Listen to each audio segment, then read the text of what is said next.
samedi 30 janvier. Je suis contente, hein, vous voyez, j'ai la tête fière et tout. Samedi 30 janvier, pas du tout. Samedi 30 décembre, je viens de me lever, il est 9 heures. Aujourd'hui, c'est un petit peu dur. J'ai emmené les loulous à 3h30 et en revenant, j'ai pas réussi à me rendormir. J'ai dû me rendormir, je sais pas, il devait être 5h30. Impossible de dormir. Ça tournait en boucle, je voulais faire plein de choses. Je dis je vais faire ça. Et du coup, à 5h30, je me suis dit allez, tu te poses, t'arrêtes de penser à la laine, au tricot et tout ça, et tu te rendors. J'aurais pu me lever, on est d'accord. Mais si je m'étais levée, ça me décale la journée. Parce que je sais que si je m'étais levée, j'aurais pas tenu la journée. Et j'ai plein de choses à faire. Je dois finir le stage. Je voudrais faire un peu de teinture. Je dois aller faire quelques courses à Leclerc pour Je suis pas obligée de faire de la pub, hein. Mais en même temps, on n'a que ce magasin dans les alentours. On n'a pas trop le choix.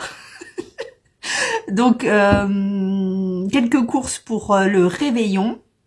Parce que du coup, on devait être tout seul pour faire le marathon Harry Potter. Et du coup, on garde la petite Nelly-Anna. Et nos petits boulangers sont trop fatigués pour sortir, donc ils restent à la maison. Donc définitivement, après, ils sont dans leur chambre. On s'embête pas.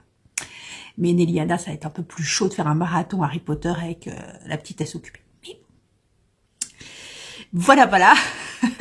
Je dois vous parler aussi du Uno qui est bloqué, terminé, etc. Voilà, je vais certainement faire une petite sélection de patrons. Je vais faire une petite sélection de patrons et qu'est-ce que je voulais faire aussi? Et répondre à des questions parce que j'avais pas oublié la fac de questions, mais je me suis dit il y a avoir 2-3 questions qui vont se battre en duel, tout ça. Non, j'ai commencé à recopier les questions et j'en ai des tonnes. Donc si j'arrive pas à faire tout sur ces 2 jours, parce qu'en plus demain c'est le 31, donc on commence le marathon le matin. Pour ceux qui arrivent, c'est pas un marathon sportif, hein, c'est juste être assise dans le canapé et regarder Harry Potter. Pas du violent. Ça va aller. Donc je pourrais pas trop filmer. D'ailleurs, je me demande si je vais pouvoir filmer demain. Bah, il faut parce que c'est le dernier jour. Moi, je vais vous dire au revoir. Hein. Au pire, je filmerai lundi. On verra. Donc, je sais plus ce que je disais. Je vais déjà aller me doucher, m'habiller, me coiffer et commencer un peu ce que j'ai à faire. Parce que je voudrais aussi commencer à enlever le sapin et tout. Parce que comme je vous ai dit, moi c'est fini. J'aimerais bien commencer à enlever les décos petit à petit. Parce que moi je reprends le boulot donc mercredi. Mardi, on garde la petite Nelly-Anna. Donc voilà. Donc les vacances se terminent, clairement j'ai rien fait, hein, on va pas se mentir, vous avez vu les projets, les tricots qui sont en cours, je crois que j'ai encore moins fait en décembre que tout le reste de l'année, c'est n'importe quoi, et voilà. J'ai même pensé, parce qu'hier je me disais, bon, j'ai 3 projets, j'avais dit 2 en cours, mais en fait j'en ai 3. Mais en fait non, j'en ai plus parce que j'ai le design aussi et si je veux le sortir pour mon anniversaire le 19 mars, ce qui sera impossible parce que du coup faut que les tests ils soient faits en 4e vitesse. Oh, ça va pas être possible, je pourrais pas le sortir pour mon anniversaire. Tant pis. Bon, je vais y aller et puis je vous reprends tout à l'heure. Me revoilà, à peu près plus potable. C'est pas gagné, mais voilà. Alors, je vais vous montrer déjà le Uno. Donc déjà, je porte mon Square, donc qui est un modèle gratuit de chez Beata Jezek, qui est la teinturière de la marque Hedgehog Fiber. Je saurais jamais le dire. Donc c'est un patron gratuit qui normalement se tricote en point mousse, au point mousse, enfin bref, voilà. Moi, j'ai juste modifié le patron de façon à ce qu'il soit tricoté en jersey endroit pour mettre en valeur la laine, parce que je trouvais que le point mousse, il est super beau, hein, je vais certainement le faire en point mousse un jour, mais je trouve que le jersey met plus en valeur la laine de teinturier qui est magnifique. Et c'est vrai que le point mousse, ça, je trouve que ça gâche un peu le boulot des teinturiers. Bref, donc du coup, j'ai refait ma version que je vous donne gratuitement par demande de mail. Par mail, pas sur un message privé sur Insta ou autre, ni dans les commentaires. Envoyez-moi un mail, il y a mon adresse mail dans la barre de description. Vous m'envoyez un mail, vous me dites j'aimerais bien avoir la version de ta version du Square et je vous l'envoie par retour de mail. Donc, moi, il a nécessité 7 écheveaux. Bon, je suis à peu près, hein, mais bon. Il a nécessité 7 écheveaux. Et il est juste génial, je le referai. Alors, est-ce que je le referai en me prenant la tête avec tout, surtout pour le dos où on a besoin de petits pelotons pour faire les séparations? Je sais pas. Peut-être le faire en les séparations, enfin les bandes mousse de la même couleur que certains carrés ou rectangles, je sais pas. Bon, bref, il sera refait.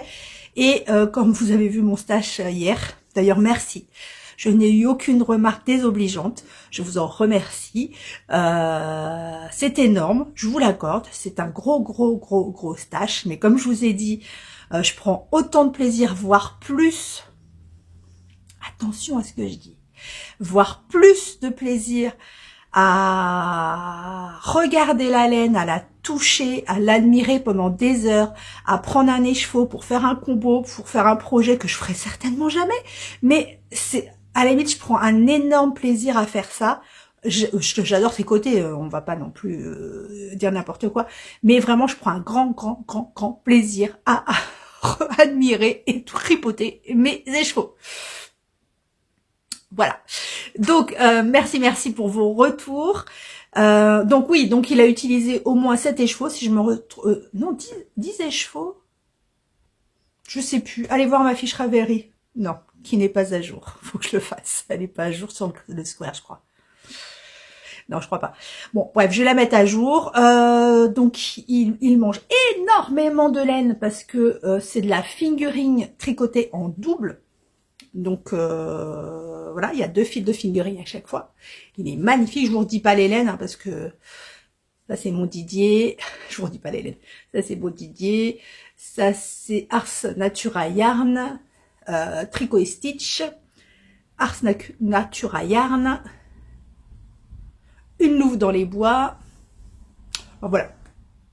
Donc, je vous parle du Uno. Alors, le Uno, je l'ai fait suite à notre séjour sur Bordeaux chez les parents de Julie Lolipelote. Gros bisous, ma belle. On s'était retrouvés avec Sophie au fil de la ruche. Gros bisous. Je fais de bisous à tout le monde. Il y a une d'entre vous qui m'a dit, mon mari, quand il te voit, et il dit, oh, c'est bisous. Bon, je fais des bisous, mais quand même, pas tant que ça. Et donc, quand on est allé au Ch'ti Bazar, donc toutes les 4 avec Céline, on est arrivé sur le stand de laine de Mout, et je crois que c'est Julie qui a dit « Oh, ce serait sympa qu'on se fasse un châle à un écheveau avec ce coloris. » Donc, ce coloris, c'était Miss Sissi la trouille de Catherine de laine de Mout. On a dit, allez, allons-y. Et on a choisi le Uno. C'est moi qui l'ai terminé en dernier. J'étais partie bille en tête. Anne l'a terminé en premier, ensuite Julie, et ensuite Céline, et ensuite moi. Voilà. Alors, je vous le montre. Donc, il est à un écheveau. Il est déjaugé parce qu'il se tricote en 4 mm. Donc, c'est le châle Uno. Il est de Nathalie By Night Création, qui est teinturière belge. Et le voici. Alors, normalement, sur la photo, elle a fait des picots ici. J'ai jamais réussi à les faire. Mais j'ai pas réussi. Je sais pas ce qui s'est passé. Donc, il est très long. Je l'ai mesuré hier. Il fait 2 mètres.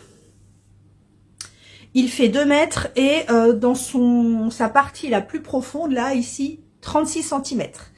Donc il est très bien pour un châle à un nez chaud, parce que ce que j'aime pas dans les châles à un nez chaud, je suis pas très châle à un nez chaud, moi. Faut que ça soit, faut qu'il y ait de la matière.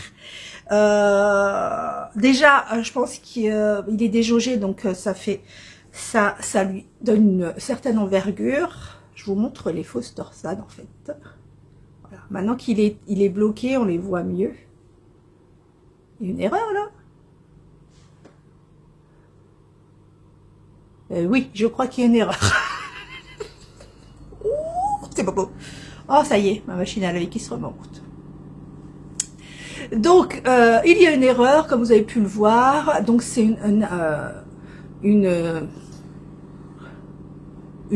comment on dit, succession de fausses torsades que vous voyez là et de dentelles que vous voyez là. Donc, je vous le mets. Alors, il est très automne. Hein.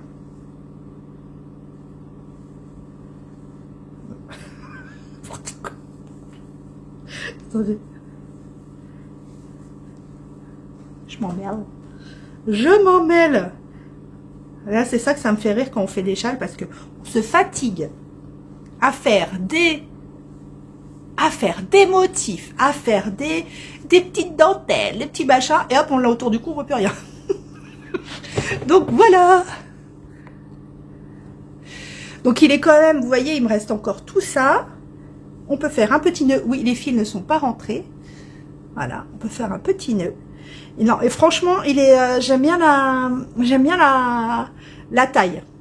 Je vous ai dit, j'aime pas beaucoup les petits châles parce que clairement, ça sert pas à grand chose, mis à part en demi-saison. Mais là, le fait qu'il soit super déjaugé, il est super long, il fait 2 mètres et c'est vraiment sympa. Alors, à faire, c'est vrai qu'au début, j'ai un peu ronchonné. Je vous mets. J'ai un peu ronchonné parce que la dentelle, j'étais fausse tout le temps. J'étais tout le temps fausse. Voilà. Donc, il se commence par là. Vous faites toute cette pointe en fausse torsade. Ensuite, vous commencez la dentelle. Et dès la première dentelle, en fait, j'étais fausse. Je sais pas pourquoi. J'arrivais pas. Et il fallait que je reprenne. Il fallait... parce qu'il y a un diagramme écrit. Il y a un diagramme écrit? Oui. Il y a des explications écrites et des explications en grille. Et en fait, je comprenais pas. Enfin, la grille, je la comprenais pas. C'était infernal. Donc, j'ai recommencé je sais pas combien de fois et tout. Et à un moment, c'est Anne, je crois. Anne de Lyon, qui a dit à Céline, mais mets des marqueurs pour couper les séquences de dentelle. Et oui, Eureka. Mais je sais pas pourquoi je le fais plus, parce que quand j'étais plus débutante, je le faisais systématiquement pour pas me tromper. Je mettais mes marqueurs pour les séquences de dentelle. Et je sais pas, le fait d'avoir l'habitude de le faire, bah là, je me suis dit, allez, vas-y, t'es grande, vas-y, fais-le. Mais non, mais non, mais non. Surtout que, bon, j'étais pas, quand je l'ai commencé, j'étais pas concentrée et tout, donc c'était un carnage. Et après, bon, ça roule tout seul. Hein. Bon, en vrai, c'est hyper répétitif, hein, comme tout ce type de châle où vous faites toujours les mêmes sections les unes à la suite des autres. Et arrivé ici, donc vous avez, donc la section dentelle, c'est ça. La petite flèche avec des petits trous. Donc vous la faites une fois, vous la faites 2 fois, et après, le diagramme 3, en fait, c'est juste continuer le haut du diagramme 2. Et ça, donc j'ai pesé ma laine pour savoir combien de fois je pouvais le faire. Et j'ai répété, en fait, 4 fois. Ouais, j'ai fait 4 fois le diagramme 3. Voilà. Donc il est très, franchement, il est très sympa. Donc voilà pour le Uno, qui est bien mignon. Alors franchement, nous on a mis, enfin moi personnellement j'ai mis 1 mois et demi, voire 2 mois. Mais quand vous faites que ça, très franchement, ça va hyper vite. Hein. C'est parce que comme d'habitude, je fais 100 000 choses en même temps. Voilà pour le Uno. Ensuite, je vais vous montrer où j'en suis du Lorien. Lorien, je pense, hein, parce que j'étais en train de réfléchir hier. I-E-N. Comme le mien. On dit le mien, on dit pas le mien, on dit pas le mien, ou voilà. On dit le mien. Donc, vu que celui-là, il s'appelle Lorien, ben, je vais l'appeler Lorien. Voilà. Si quelqu'un sait la prononciation, vous me le dites, vous me l'écrivez en phonétique. Et puis c'est tout. Et je me connecte à Ravelry. Et après, je suis à vous comme la sardine est à l'huile. Ouh là là, j'ai 11 messages. Faut que je réponde. Ah, j'ai répondu normalement à beaucoup de messages. Ravelry, j'étais quasiment à jour. Il me restait 2 messages à répondre, je crois, sur Ravelry. Et par mail, normalement, je suis presque à jour aussi. Le pull Lorient, j'en suis ici. Faut que je vous raconte. Hier, on était en train de... Qu'est-ce qu'on regardait? Puis on a regardé un film. Et donc, je dis, oh, j'ai envie de M&M's. Oui, j'avais envie de M&M's, c'est comme ça. Donc, je prends mes M&M's. Il y en a qui tombent sur mes genoux. J'étais en train de tricoter. Donc, je mange comme ça. En train de tricoter. Et je mange. Oh, mais je dis, bizarre celui-là. Il est tout caoutchouteux. C'était mon bloqueur d'aiguille. Voilà. Alors, pour tout. Alors, le voici, le voilà. Donc là, j'ai changé mes aiguilles. J'ai pris les aiguilles 13 cm. Comme je vous ai dit hier, hier ou avant-hier, je tricote avec des 10 quand je suis sur l'encolure parce que c'est tout petit. Mais là, je suis passée au 13 cm et toujours sur le câble 55. Ce coloris est trop beau. J'ai mis le petit marqueur pour vous montrer où j'en étais hier, donc j'ai fait ça. Là, c'est des rangs il y a plusieurs rangs d'augmentation. Donc, ah oui, j'ai trouvé c'est où, donc quoi, je l'ai vu. Fille à paillettes. Je sais plus si c'est chez Vanessa ou pas. Elle a dit, oh, c'est 9 3/4, en fait, c'est le quai pour aller à Poudlard, Poudlard? Pour aller à Poudlard, à la gare, là. Donc, c'est 9 3/4 parce que c'est une demi-voie. Donc, j'ai mis le petit marqueur pour montrer où j'en étais la dernière fois. J'en suis là. Ça, c'est le petit marqueur toujours de Tessa Collection. Et voilà, c'est juste magnifique. Et là, si je ne m'abuse, j'ai terminé et on va commencer le jacquard. Le jacquard en noir. J'essaye de le passer. Voilà. Et là, on commence le jacquard en noir. C'est joli, hein? Puis vraiment, c'est extensible. Ça va. Ça va être beau. Ça va être trop beau. Voilà, je perds tout.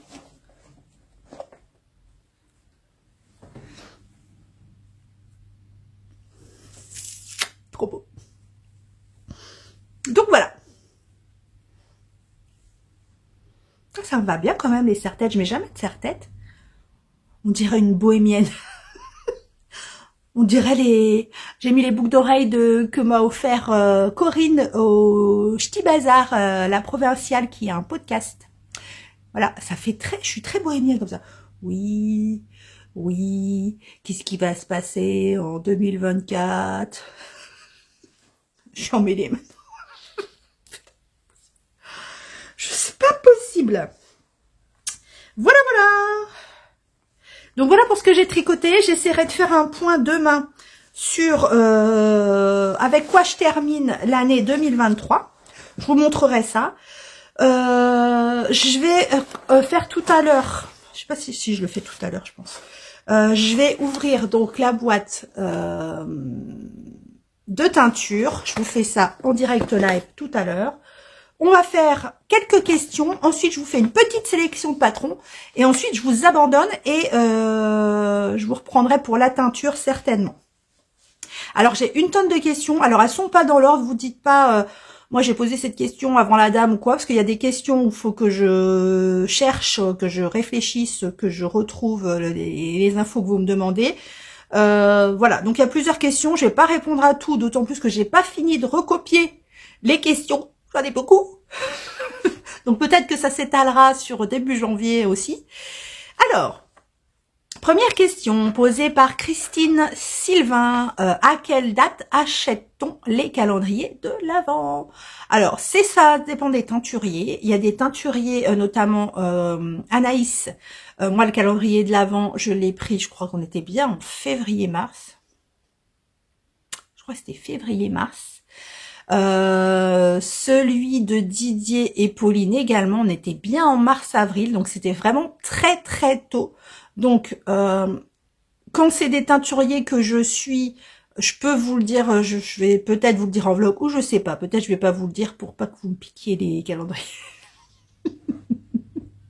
Non, mais je l'annonce en vlog. Par contre, il y a des teinturiers, il y a plein de teinturiers que je suis pas, et puis je vais pas vous faire l'énumération de toutes les sorties de calendrier de l'Avent, je peux pas, j'ai pas le temps. Le mieux, c'est d'être inscrit sur Instagram, ça c'est sûr. Faut être inscrit aussi, c'est bien d'être inscrit sur Insta, mais faut être aussi abonné au compte, au teinturier qui vous intéresse, parce que si vous n'êtes pas inscrit, vous n'avez pas les notifs, donc vous savez pas. Donc en gros, la plupart des calendriers de l'Avent se vendent en début d'année, c'est-à-dire de fin février jusqu'à, on va dire, avril, mai, juin. Il y en a certains qui refont des éditions ou qui mettent en vente à la rentrée, donc fin août, septembre, octobre. Vous en avez sur les derniers mois. Après, voilà, c'est assez aléatoire. Faut vraiment être pas à l'affût, mais il faut vraiment être se tenir au courant, être sur Insta et avoir les infos. Ou être inscrit aux newsletters des teinturiers qui vous intéressent. Voilà. Alors c'est tout pêle-mêle. Hein. Il y a pas de classement chez moi. Hein. C'est alors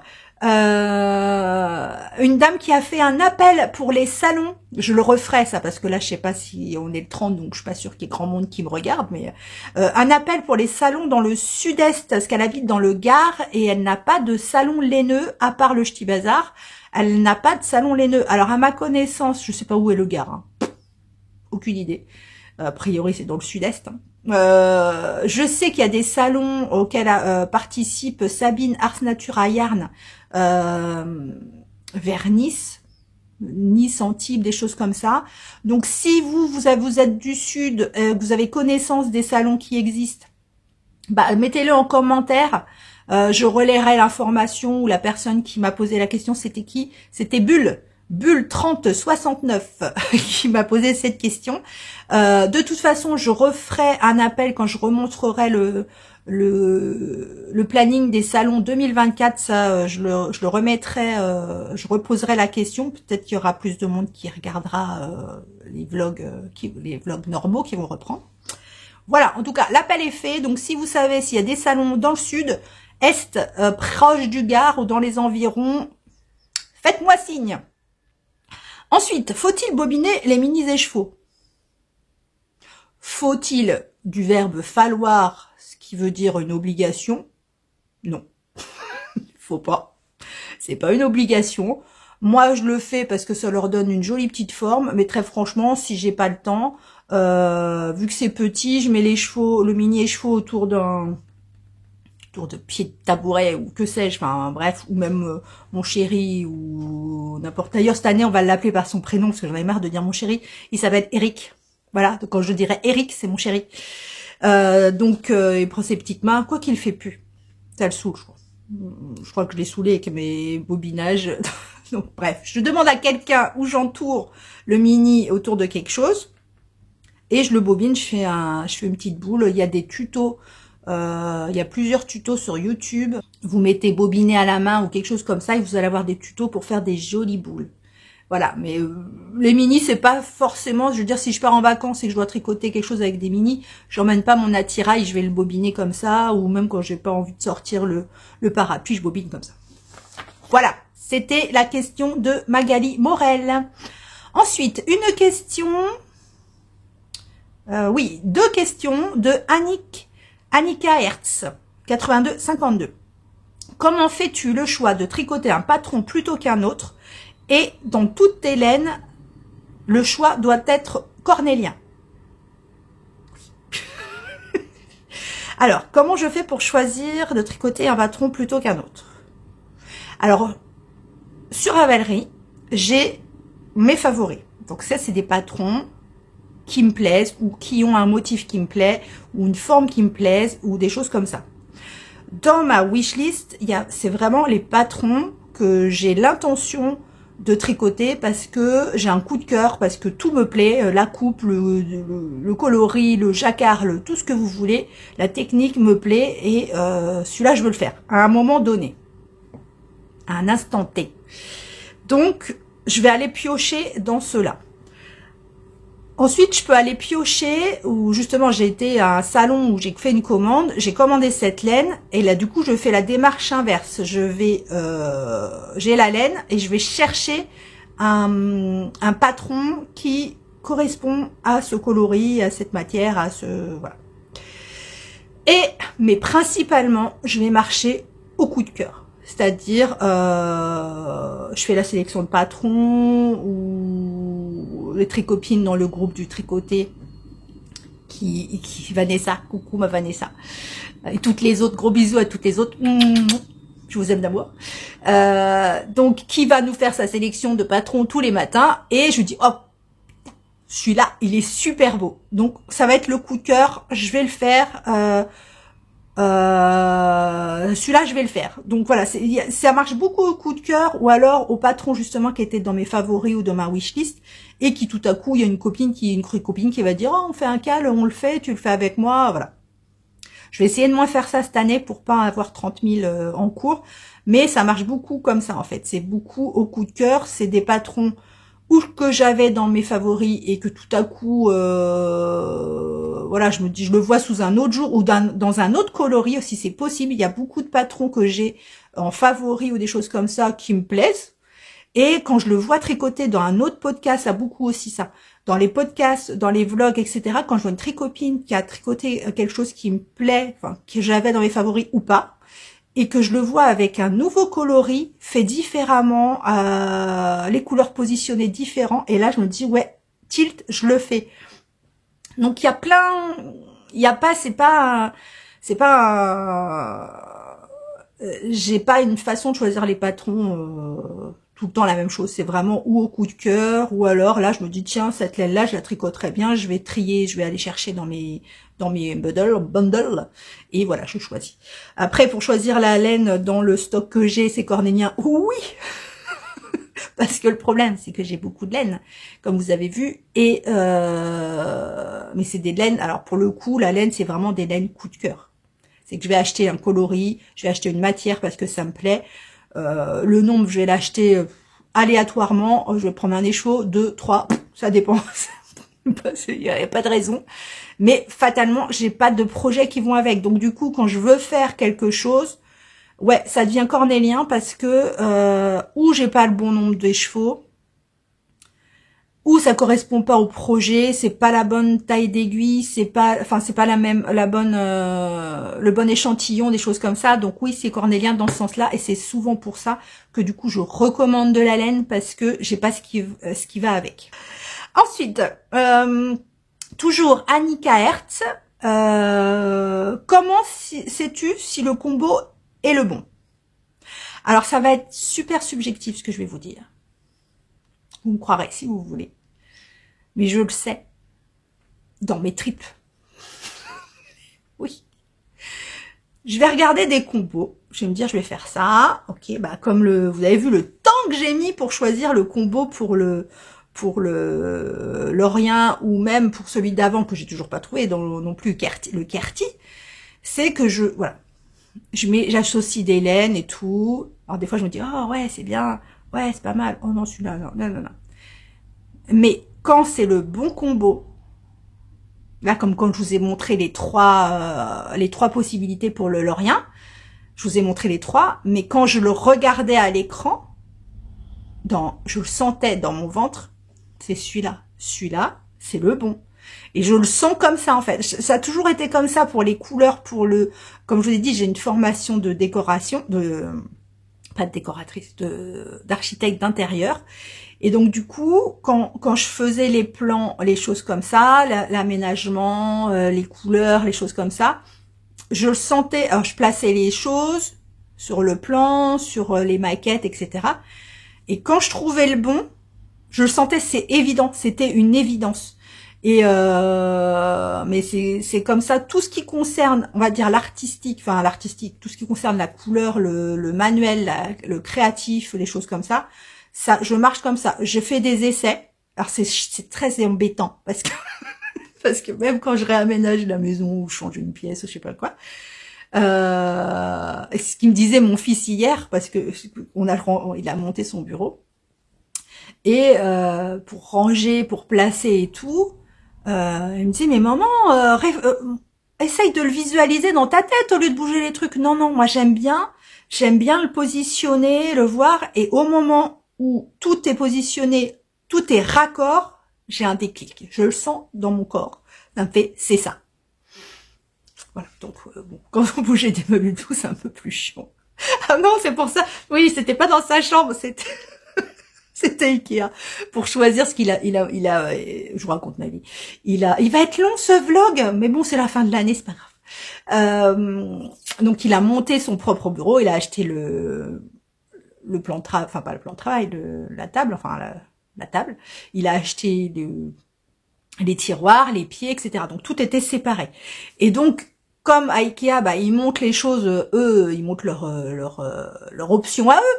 Donc du coup, pour voir visuellement ce qu'il me dit, je veux la table noire, je veux le dessous en bois, enfin bon, bref, il voulait mettre plusieurs morceaux différents entre eux, et il me dit, ça va faire beau. Je dis, Loulou, attends, on va faire quelque chose. Donc j'ai déménagé Ikea. J'ai été prendre les petits meubles en bois qu'il y avait sous les autres bureaux. Je l'ai mis en dessous sa tablette de bureau qu'il voulait. Les pieds qu'il voulait, je les ai ramenés à côté. Enfin voilà, j'ai fait mon micmac. Il me dit, mais tu peux pas visualiser dans ta tête? Non. Je dis, je veux voir. Et quand je saurai que c'est la bonne combinaison, je le saurai. Donc du coup, j'ai été chercher, je me suis promenée avec mes petits trucs et tout. J'ai fait, bon, bref. Voilà, donc c'est vraiment... Alors c'est subjectif. C'est hyper subjectif, mais je travaille comme ça. Je choisis mes combos comme ça. Je place. C'est pour ça là hier quand j'ai placé sur mon lit, mais j'ai vu des combos de ouf. Le fait de déplacer les échevaux, de les mettre les uns à côté des autres, je sais plus qui c'est qui dit ça. Didier il disait, mais souvent je trouve mes kits, mes combos, c'est quand il teint et qu'il pose ses teintures les unes à côté des autres. Et là, du coup, on a des révélations. Mais vraiment, ça fait dans la tête, ça fait ting. Comme un peu le carillon. Ça fait sting et on sait que c'est le bon combo. Voilà. Je suis désolée, c'est pas très scientifique comme manière de choisir ses combos, mais c'est la mienne. Ensuite, Valérie, donc Tintin Milou. Est-ce qu'il t'arrive d'être très déçu d'un ouvrage et que fais-tu? Alors, j'ai envie de dire non. Enfin, d'un ouvrage terminé. D'un ouvrage terminé, je dis non, parce qu'en fait, je peux peut-être choisir un patron, l'associer à un combo, etc., le faire, et comme vous avez vu pour le Kerti, je l'ai fait, et ça m'a pas plu. Donc j'arrête. Donc, fatalement, un projet terminé, où je serais déçue, non. Parce que si ça me déçoit, je le sais tout de suite, comme je vous dis, mais même dans le ventre, je le sens. Quand j'ai fait le Kerti, quand j'ai commencé le quartier avec le verre et tout, je me suis dit non, ça va pas. Et je le sentais. Et je me dis, ça sert à rien de le continuer, parce que si tu continues, déjà tu vas le faire à contre-cœur, donc tu perds du temps, tu bousilles de la laine, enfin voilà. Donc je le sens tout de suite, très rapidement du moins, donc je vais pas au bout. Donc de toute façon, les ouvrages me déçoivent pas. Le seul truc qui pourrait me décevoir, c'est justement d'aller au bout d'un projet qui me plaît, et pour X raisons, je sais pas, je me suis trompée d'échantillon, la laine elle réagit pas comme il faut au lavage, elle est plus serrée, plus large, j'en sais rien, et que la forme du coup ne m'aille pas, ou que ce soit trop petit ou trop grand, j'en sais rien, mais que ça m'aille pas. Donc un projet fini qui me décevrait, je pense pas que ça puisse arriver. Si, alors après, si sur des châles, parce que des châles, je vais pas forcément, mais ça va être pareil, ça va être sur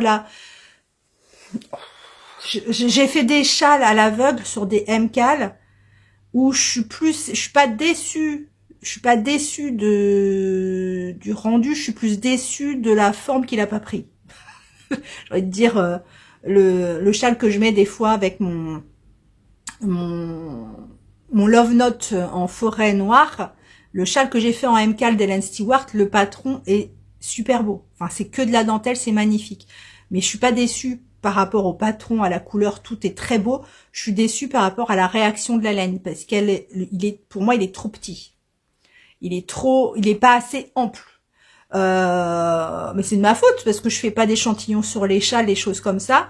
Donc je suis déçue dans ce sens-là, mais là c'était à l'aveugle et je pouvais pas prévoir, parce que moi même en tricotant, quand vous tricotez quelque chose, vous vous dites normalement la laine, enfin le mérino, ça se détend, enfin ça se détend, vous bloquez, il se détend, voilà. Que là il s'est détendu certes, mais il se rétracte et voilà. Donc c'est plus dans ce sens-là que autre chose. Généralement je vais pas au bout d'un truc qui me plaît pas. Non non non. J'ai déjà pas assez de temps pour tricoter et tout, donc si en plus je tricote des trucs que je sens qui me plaisent pas, voilà. Ensuite, Mani Happy. Le tricot te déclenche-t-il des douleurs et si oui, quel remède? Non. Alors, je pense que je tricote pas assez pour que ça me déclenche des douleurs, parce que comme vous avez pu le voir sur le mois de décembre, même si c'est pas représentatif, parce que il y avait les vlogmas et tout, donc les vlogmas ça prend finalement énormément de temps. Ça prend énormément de temps déjà pour trouver un moment pour tourner, parce que je suis pas toute seule, donc il faut toujours que je pense à Eric qui part chercher le pain ou je sais pas quoi, vite faut que je tourne.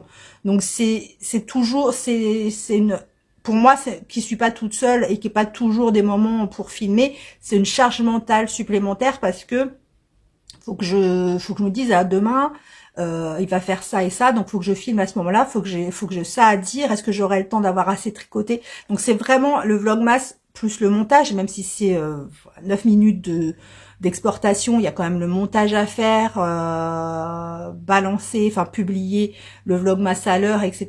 C'est quand même une charge mentale. Donc c'est vrai que le mois de décembre, c'est pas représentatif de ce que je peux tricoter, mais je pense que sur une journée, je vous ai dit, je tricote pas le matin, je tricote très peu le midi sur mon temps de télétravail, enfin sur le repas.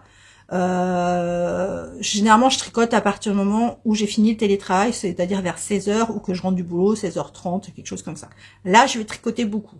Donc, je vais tricoter, on va dire, de 17h, je vais tricoter 2 heures, le temps de manger, on mange très tôt, on mange à 18h30.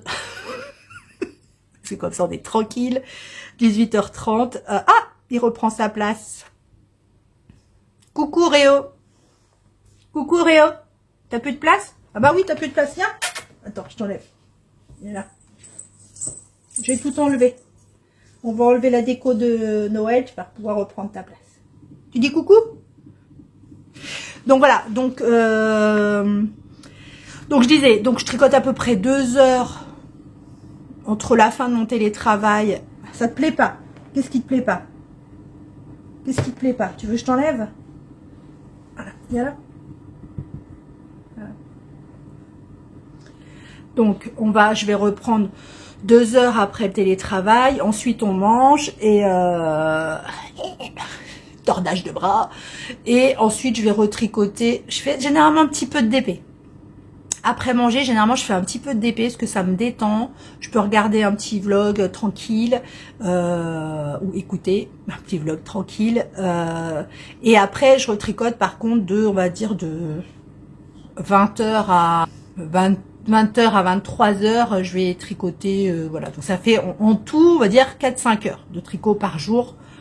Mais c'est pas intensif, donc non, généralement j'ai pas mal, j'ai pas de douleur. Les seules douleurs que j'ai pu avoir, c'est vraiment quand j'ai beaucoup tricoté. Et en fait, j'avais mal là. Mais c'était plus à l'époque où il y avait des aiguilles droites. Parce qu'en fait, je pense que quand je tricote trop, je me mets en position... Attends, je peux parler, Loulou? Voilà. Je me mets en position, en fait, je sais pas comment vous dire. Je me renferme. Je me renferme sur moi et du coup...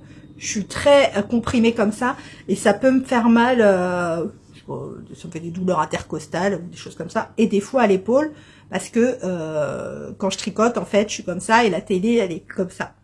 Donc du coup, je suis un peu tordue. Mais en général, non, je n'ai pas de douleur, donc je n'ai pas de remède. Je suis désolée. Les remèdes, j'en ai vu chez Christelle Desmailles et moi, qui l'autre fois parlait d'une pommade pour les problèmes de main. Et puis il y en a d'autres, hein, mais je me rappelle plus. Voilà. Ensuite, Jamie B Jamie, si c'est toi que j'ai vu, c'était pas au Ch'ti Bazar tout à l'heure, c'était le Nitit. Je vous ai dit n'importe quoi. Le Ch'ti Bazar, c'est dans le nord. Corinne, je l'ai vu au Nitit. Et puis même le châle Uno, on l'a choisi au Nitit. Je vous ai dit n'importe quoi. Donc au Ch'ti Bazar, si c'est toi que j'ai vu, gros bisous. Même si c'est pas toi que j'ai vu. Alors Jamie me demande, penses-tu faire de temps en temps des lives? Alors j'y ai pensé. Faire des lives, j'y ai pensé parce que je trouve ça super sympa. Julie l'a fait une fois, j'ai trouvé ça super sympa. Mais rien d'y penser, ça me stresse en fait. Je vous explique pourquoi. Parce que, donc un live on parle, donc je vais parler. Donc vous allez me parler, enfin vous allez me poser des questions, me parler dans le chat, je suppose, j'en ai jamais fait. Vous allez me poser des questions dans le chat et j'ai peur de pas arriver à parler, à alimenter, en même temps vous lire et vous répondre. Vous voyez ce que je veux dire? J'ai peur que ce soit trop compliqué dans ma tête pour le faire. Mais j'adorerais en faire. Oui, j'adorerais en faire. J'en ferai peut-être un en 2024 pour tenter. Mais j'aimerais en faire. Mais je vous dis, c'est cette... faudrait que je demande au pro du live. Je m'en dis au pro du live, parce que lui, du coup, quand il fait ses lives, il nous répond en même temps. Il nous répond en décalé. C'est ça que j'ai peur. J'ai peur de perdre le fil de ce que je dis, de lire en même temps ce que vous racontez, de vous répondre et de revenir à ce que je disais. Voilà, pour moi, c'est très flou. Donc, à la limite, il faudrait que j'essaye de faire un live en privé avec 3 personnes pour voir comment on fait. Donc, ouais, c'est une bonne question. J'y ai pensé. Mais je ne sais pas. Je pense peut-être un en 2024, mais je suis pas sûre. Et dernière question, il y en a encore plein, mais bon, on fera ça un autre jour. Dernière question de Mélanie des Aiguilles Aventurières, qui se moque. Elle me dit, est-ce que je peux lui faire un arbre généalogique pour ne pas se perdre dans mes sœurs et mes cousines, etc. Et mes tricopines. Elle se moque. Parce qu'elle avait dit que Vanessa, c'était ma sœur au Ch'ti Bazar, et c'est pas ma sœur du tout. Je le ferai un jour, je vous ferai un arbre généalogique. Mais sa vraie question est, est-ce que j'ai un gros projet 2024? Alors pour le moment, mon gros projet 2024, parce que j'ai pas encore fait le point sur ce que je voulais faire, etc. En tout cas, le gros projet 2024 commence le 1er janvier et ce sera le Wanderer je vous le mets ici, de Steven West, qui comprend 7 écheveaux. C'est la première fois que je fais un pas un Steven West que le Cole Slimber, c'est un Steven West, mais fastoche. Là, c'est un vrai Steven West. J'ai jamais fait de Steven West, on va dire compliqué, avec avec une recherche technique, etc. Enfin, technique. Bref, un gros Steven West, j'en ai jamais fait. Donc, pour le moment, c'est lui mon gros projet 2024. Affaire à suivre. Voilà. Alors, je n'ai plein d'autres questions, hein, mais on va s'arrêter là. Je vais vous faire une mini sélection de patrons. Il y a combien de temps là? 42 minutes. Il va être gros celui-là, il va être gros. Hop. Alors, je vous propose en sélection de patrons. Ici, le Augustin numéro 30. C'est un châle qui est super joli, je trouve. Il est au point mousse avec de la dentelle au bout, mais je le trouve il est très raffiné, j'aime beaucoup, de Anne-Sophie Welling, il est sorti en mai 2023. Il se tricote en fil ensemble, il se tricote en 5. Donc je suppose que c'est 2 fingering. Ah, il se tricote là pour le modèle, il est tricoté en mohair et en laine. Donc voilà. C'est un patron en anglais, il coûte 5,59 € et il était fait seulement 9 fois. Très joli. le Pride and Pearls Cardigan de Veronica Landberg, qui est un gilet. Donc je trouve c'est un très beau gilet travaillé, etc. avec une petite, avec des grandes côtes et un petit lacet pour fermer la taille. C'est très joli. Qui est sorti en octobre 2023. Oh, c'est marrant, c'est les mêmes laines proposées sur celui d'avant, sur celui-là. Il se tricote en sport, donc 2 fils de dentelle. Il se tricote en numéro 3 et 4. Il coûte 6,90 €. Il est en anglais. Il va de XS à 5XL et il y a 40 projets tricotés. Celui-là, il est trop mimi. C'est le Saski de The Petit Knitter qui est sorti en septembre 2023. Il se tricote en fingering. Ouais, en fingering. Il se tricote en fingering, un patron en français. Il coûte 11,17 €. Il a été tricoté 59 fois. Et je vous mets les 2 versions parce qu'en fait, quand je l'ai vu comme ça, il m'avait pas... ouais, c'est ce que je vous disais. Celui-là, je l'ai trouvé très joli, mais bon, les petits lapins, bon. Et je l'ai vu sur une publication Insta de je sais plus qui. Et je me dis, oh là là, il est super beau ce pull, c'est quoi? Je vais voir la fiche Ravelry et je tombe sur ça. Vous avouerez qu'il n'a aucun rapport. Enfin, il n'a aucun rapport. Le choix des couleurs, mais vraiment, ça fait tout le choix des couleurs. C'est... voilà. Et là, c'est ça que je vous appelle quand je dis, c'est quand ça me fait un coup de cœur. C'est que je connais, il y a un patron qui, voilà, m'aurait pas beaucoup attiré. Je le vois sous d'autres coloris et je me dis, je le fais. Parce que je l'ai vu de d'autres coloris, etc. Voilà. Ensuite, les chaussettes de Lysandre, si je me trompe pas, est-ce que c'est bien ça? Oui, c'est ça. Lysandre Ourdin, les Colloïdes 2.0, qui est un patron qu'elle nous a offert là en fin d'année, donc en décembre. C'est un patron gratuit. Il a été tricoté 33 fois et j'aime beaucoup, mais plus ça va, plus je trouve que les chaussettes côte 2-2, j'adore. Enfin, c'est peut-être 2-1 ou je sais pas, mais le principe d'avoir des côtes, des grosses côtes comme ça sur les chaussettes, je trouve ça super joli. Donc il est sorti en décembre, c'est un patron en français, puisque Lysandre est française, et il se tricote en fingering, et il a été tricoté pour le moment 33 fois. Et c'est tout. Voilà, c'est tout ce que je voulais vous dire. Je m'attelle à la teinture. On va essayer de faire une petite teinture. On va essayer de faire une petite teinture et après je vais reprendre le calcul de mon stash. Je vous embrasse, à tout à l'heure. Alors, je vous montre ce que j'ai reçu. Donc, j'ai été contactée, comme je vous l'avais dit, par De Fil en Bobine, qui a ouvert son site internet, je crois que c'est en octobre ou novembre. Et donc, j'avais choisi le kit teinture avec un écheveau de 100 grammes. Donc, c'est un petit kit pour commencer la teinture. Donc, je vous montre comment ça se présente. Donc, c'est mis dans cette petite boîte. Vous avez les explications qui sont hyper claires. Je les ai déjà lues.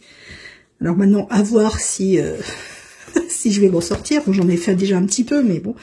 Donc c'est hyper clair. À l'intérieur du kit, donc moi j'avais choisi un écheveau de 100 grammes, mais elle proposait, en tout cas pour ces kits-là, des kits de mini également.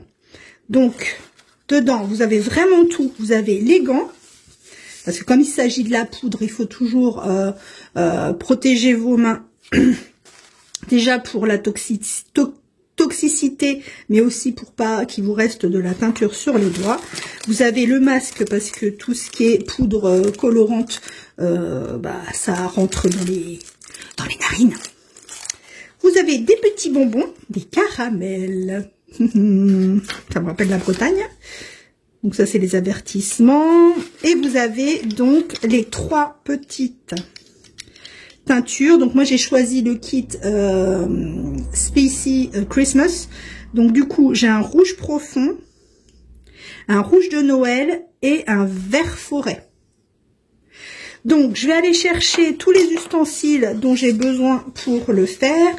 Voilà, je vais chercher tout ça et je vais faire tout ça en musique hein, parce que je vais pas filmer voilà, filmer et parler et je vous reprends quand la teinture sera sèche. Alors certainement peut-être demain. Je vous reprends parce que c'est nul de parler et vous voyez que mes mains. Donc je vous reprends certainement. Donc là je vais filmer en musique la petite teinture et par contre je pense que je vous montrerai le résultat demain quand ce sera sec, en espérant que ce soit sec. Comme je mets pas de chauffage, on verra si c'est sec. Je vous montrerai humide, sinon il n'y a pas de souci. Et du coup, bah moi je vous souhaite une belle soirée. Préparez bien votre réveillon. Là, de tout ce que j'ai pu entendre, il y a beaucoup de monde qui reste tranquillou à la maison. Bah c'est ce qu'on va faire. Bon, avec un bébé à garder, etc. Mais bon, c'est ce qu'on va faire. Donc passez un bon réveillon. Pour ceux qui me regardent pas demain, parce que je suis encore là demain. Allez, bisous, à demain.